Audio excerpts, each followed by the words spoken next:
Chapter 816.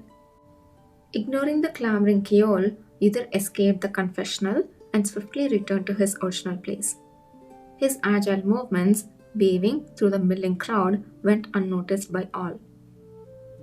"Did you have a good talk?" inquired Kishir, the exception to the oblivious. "Yes." "You took longer than expected. Perhaps you stumbled upon an interesting topic?"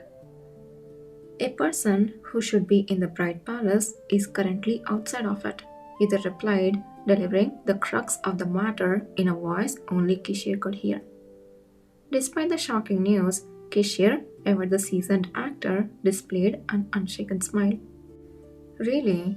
Did he sneak out on a whim to visit the south?" "Similar. He fled to save a sage hiding in a carriage." A victim of brainwashing then," Kishir deduced, pinpointing the truth from just that single act of Kachin. "Yes, Duke Diarca is still unaware, and Keol has asked for help." "Must have been hard for him to ask, given his pride." "He must trust my assistant a great deal." Instead of dismissing Kishir's absurd jest, Yudhir straightforwardly corrected him. "Keol is being threatened by Kachin because of a strange misunderstanding." He seemed quite desperate. "A strange misunderstanding? I'm curious." "You might be better off not knowing." "Yes, because if Kishir finds out that misunderstanding, he will just lift Yudhir up right there and kiss in front of everybody and announce their relationship." "That kind of statement only makes me more curious," Kishir mused, a response Yudhir had anticipated. Taking a deep breath, Yudhir continued. "Then I will tell you. The prince is under the misconception that Keol is a homosexual. He's been blackmailing him about informing his family, which is how he managed to follow him here." Yudhir expected Kishir to laugh, but his reaction was only half right. The beautiful man, clad in black ceremonial attire, maintained his picturesque smile, but his eyes told a different story. That's a rather intricate misunderstanding." Silence followed. "Did the rumor about Keol de Diarca getting entangled with an unknown young man after the harvest festival influence us?" Kishir had mentioned that rumor before. Yudhir hadn't expected him to remember such a baseless tale. Slightly surprised, he nodded. "Well, yes, but the direct cause of the misunderstanding might have been the party after the mission in the West, where he briefly left the party to meet with me." Yudhir admitted to himself that he might have inadvertently contributed to the misunderstanding about Keol. But it's a simple misunderstanding that Keol should have cleared up easily. His failure to do so properly means he's just a fool.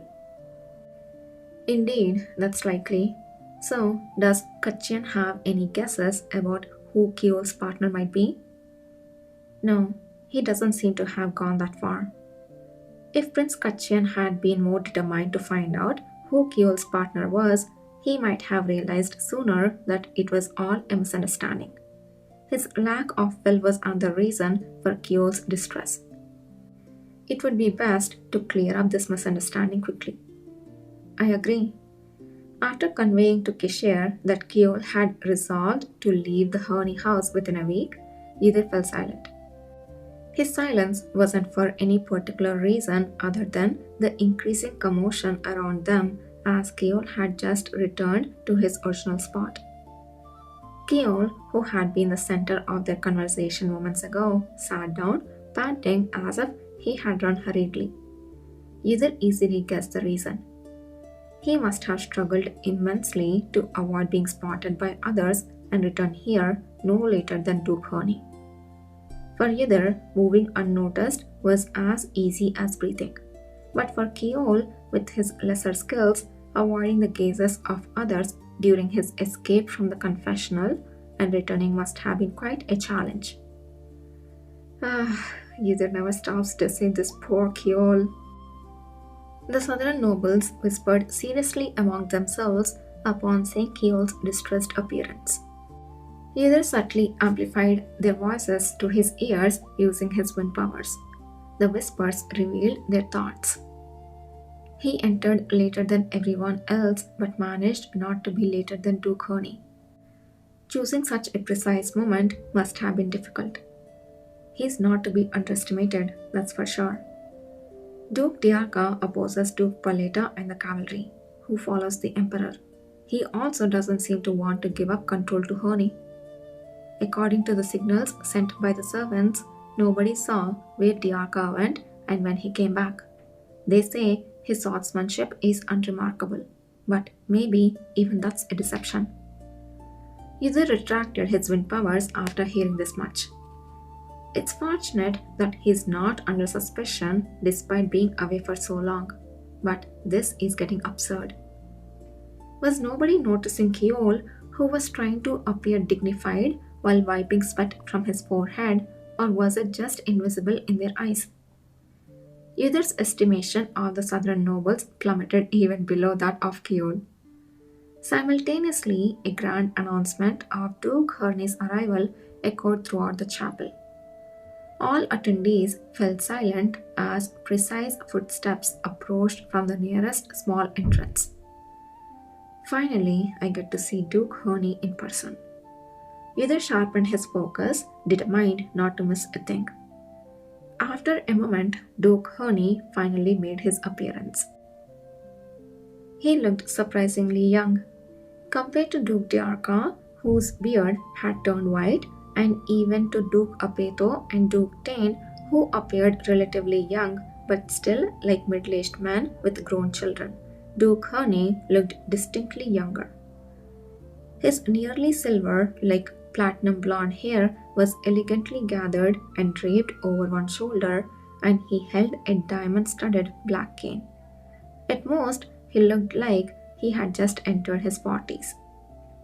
It was hard to associate this elegant, slenderly handsome man with the rake that Myra detested. Even Yudhir, well aware that appearances can be deceiving, felt this way, let alone others. Rumors had it that he had been staying in the south for health reasons, but nothing about him seemed particularly unwell. He's quite thin and uses a cane, so maybe, like Myra, it's just a natural weakness in vitality. Duke Herney didn't enter alone. His opposite arm from the one holding the cane was lightly supported by Myra. The father and daughter, with their strikingly similar platinum hair and clear grey eyes, looked like a beautifully sad and elegant family at a glance. However, the pleasing sight only lasted so long. As Duke Herney and Myra left the entrance, the procession of about 10 women followed in their wake. This guy. Given they were coming together, it was clear these women were either family or closely associated with the family to warrant attendance at such an occasion. Yet, most of them appeared not much older than Myra. This dude. Among them, only one bore the mark of direct kinship. She alone, amidst others who seemed not to grieve, veiled her face and wept endlessly, her handkerchief drenched. Oh, my son, poor Ashraf. The fact that she was the only one crying confirmed she was the mother of Ashraf, the second son who had passed away. Indeed, despite appearances to the contrary, Duke Herney was indeed the womanizer Myra had described. The scene was bizarre. The women, dressed in mourning but showing no signs of sorrow, each held a handkerchief. The crowd waited a considerable time for all of them to enter. Only then did a solemn-faced priest emerge to commence the funeral service. Candles were lit amongst the flowers adorning the vicinity of the coffin. The somber music of sacred instruments filled and then quieted the reverent space. The sound of sleet hitting the windows outside added a melancholic resonance to the atmosphere. Today, we stand here facing a deeply saddening departure. Ashraf al-Honi, the second prince, was a bright young man with exceptional talents, destined to be a blessing to all. Yet the divine called him to its embrace far too soon. It was at that moment that Yudir noticed something peculiar. The shadow cast over the coffin flickered unnaturally. Gakane,